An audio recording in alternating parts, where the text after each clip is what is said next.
मेरे पिताजी आर्य समाज को मानते हैं। माँ जब तक थी वही मानती थी, तो वो रोज़ घर में यज्ञ हवन होता है। मुझे बचपन से ही बहुत आस्था नहीं है, बाद में तो और कम हो गई। तो फिर एक समय तक वो कोशिश करते रहे कि मैं रोज़ बैठूं उनके साथ। धीरे धीरे कोशिश करनी बंद कर दी। अब वो कोशिश भी नहीं करते, मैं बैठता भी नहीं हूँ। मेरी पत्नी सनातनी परंपरा से है, तो उन्होंने अपने घर में, मतलब हमारे घर में एक मंदिर बना रखा है, और उस मंदिर में सभी देवी देवता हैं। हाँ, मैंने देखे। आप तो देख चुके हैं ना। तो बल्कि पिछली बार तो उनका धार्मिक भाव और आगे बढ़ा।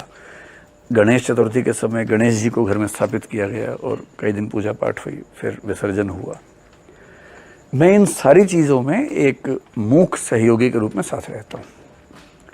मैं अपने घर के मंदिर में कभी अपमान नहीं करता हूँ, भूल के भी।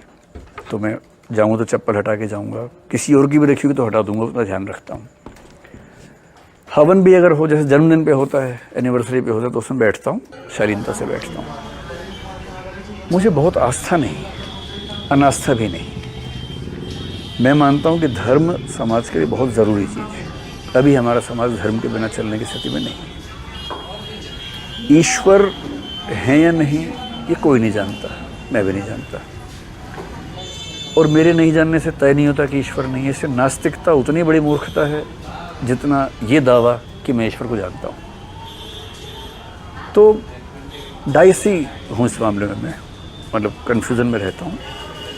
लेकिन दो लोगों ने ना, एक जो पास्कल लैंग्वेज आप पढ़ते कंप्यूटर में, ब्लेस पास्कल मैथमेटिशियन थे, उन्होंने, और विलियम जेम्स 20th सेंचुरी के बड़े अच्छे दार्शनिक हुए, इन दोनों ने इस प्रश्न का बड़ा अच्छा जवाब दिया कि जब ये तय है नहीं कि ईश्वर है या नहीं, तो ज़्यादा ठीक क्या है।